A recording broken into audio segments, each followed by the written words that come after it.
dunia mungkin.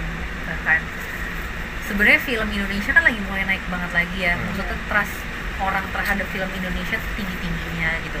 Sayangnya di awal pandemi sempat jatuh ya, karena mau nggak mau gitu secara kondisi, tapi jumlah penonton banyak dan sebagainya itu kan menandakan bahwa ya orang-orang kita memang pada dasarnya senang nonton film Indonesia gitu. Dan aku sih melihatnya juga akhirnya makin banyak orang yang mulai berani bikin film dengan genre baru gitu, yang mungkin selama ini nggak pernah dieksplor ya, karena gimana pun genre-genre itu kan juga apa ya, maksudnya film itu kan kayak merepresentasi cerita kehidupan orang-orang gitu, dan dengan makin banyak berarti makin banyak cerita hidup juga yang ke cover dong gitu sama film-film gitu. Jadi ya kebetulan ditambah dengan film Mencuri Raden Saleh ini, setahu aku juga bukan action pertama sebenarnya gitu, tapi mungkin kalau heist aku nggak tahu ya sebelumnya ada atau enggak gitu, tapi heist yang anak muda yang youthful mungkin baru.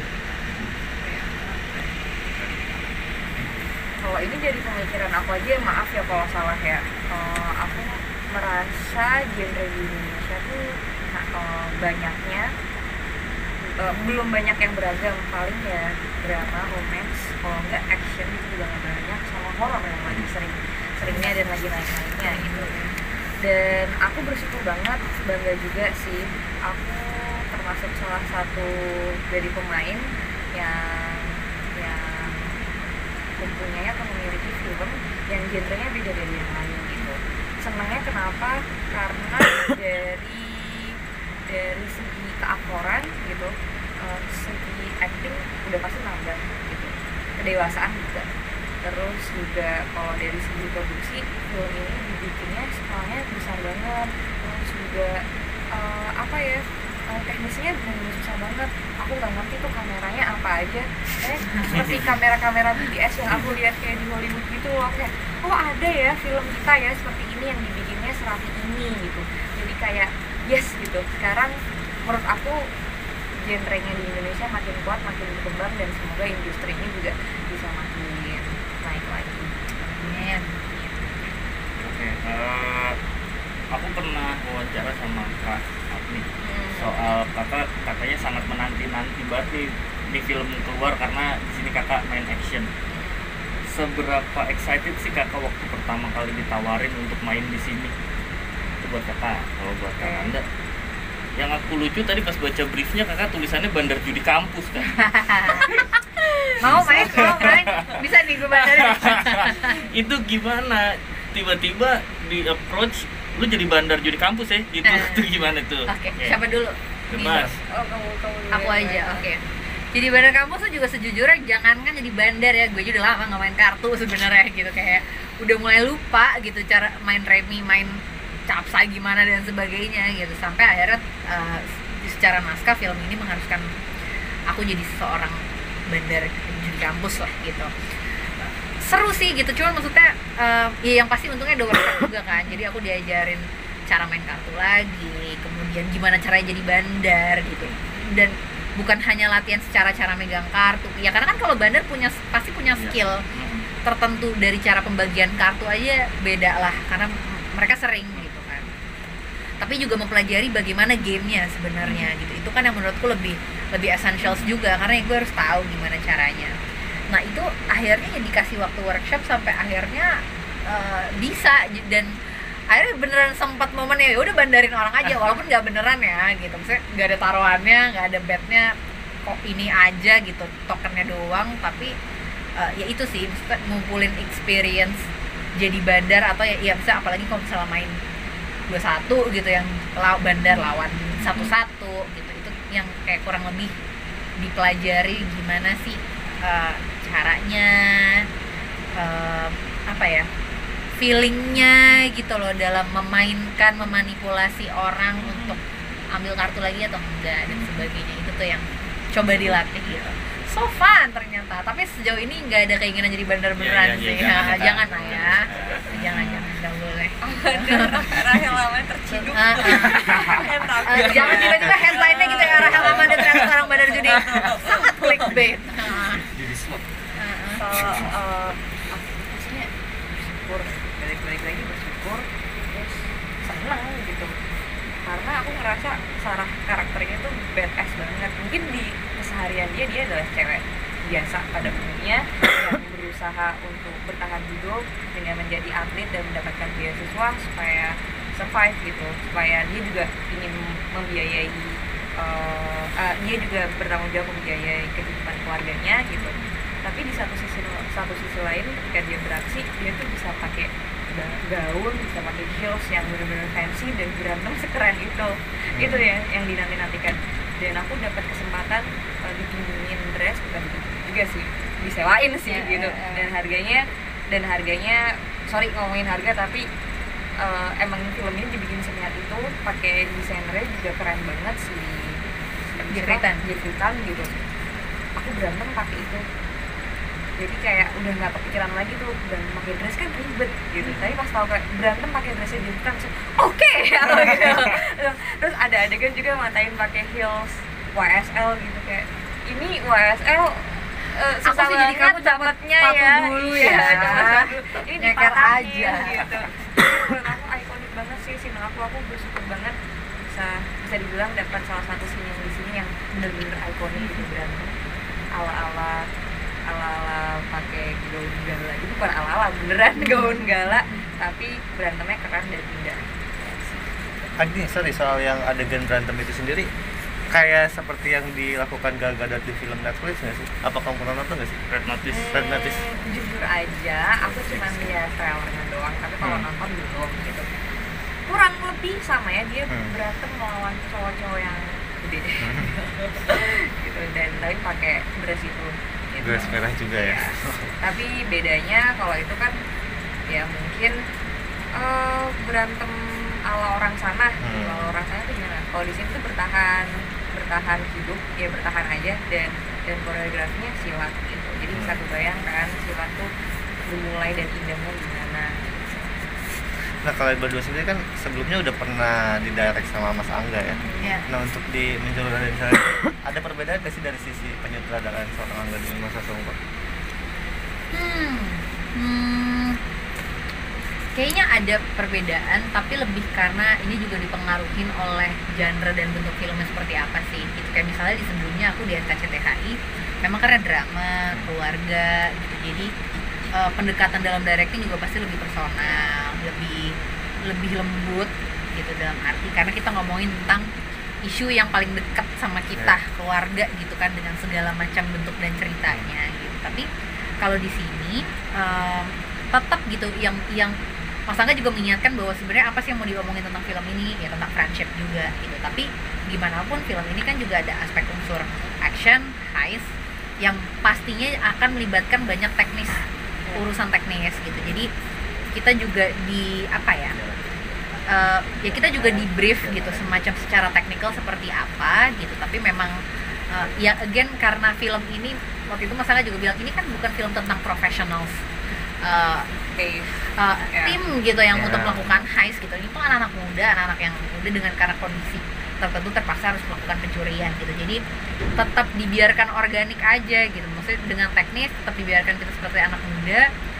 Dan Mas Angga cukup memberikan ruang eksplorasi sih gitu, bahkan dari awal pre-production ketika kita masih sama-sama ngomongin tentang cerita, kita tuh kayak dikasih ruang untuk ngasih masukan juga sebenarnya gitu. Kayak misalnya ada adegan yang menurut lo ini necessary atau enggak gitu. Bahkan kayak misalnya dalam proses naskah yang aku nggak bisa ceritakan karena nanti spoiler gitu, ada adegan yang menurutku buat aku pribadi agak janggal gitu. Kayak itu bisa Mas Angga cukup membuka ruang diskusi ke kita semua sih gitu, untuk ngasih ini tuh agak aneh deh Mas gitu, maksudnya agak kontradiktif dengan apa yang mau kita omongin, misalnya kayak gitu.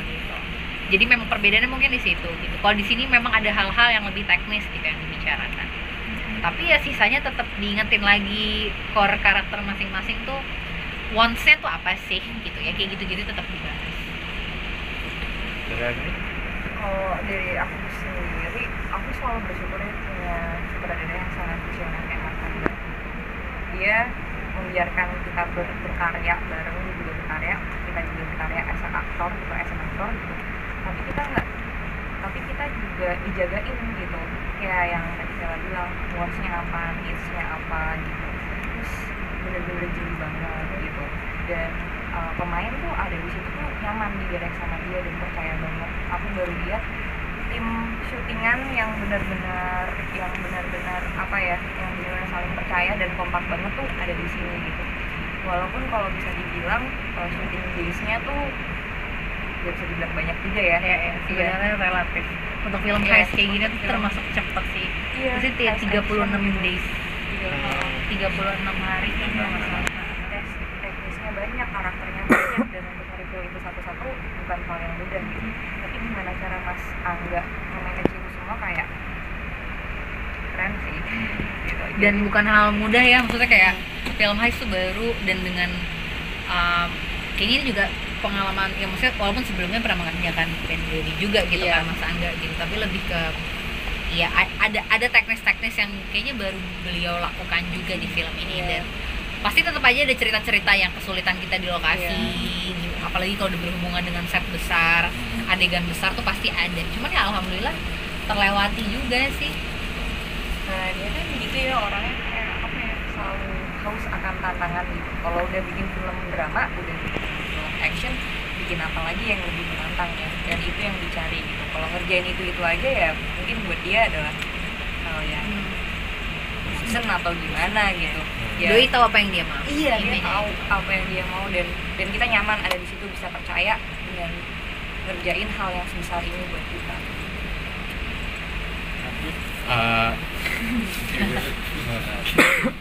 Udah Bang Jengs.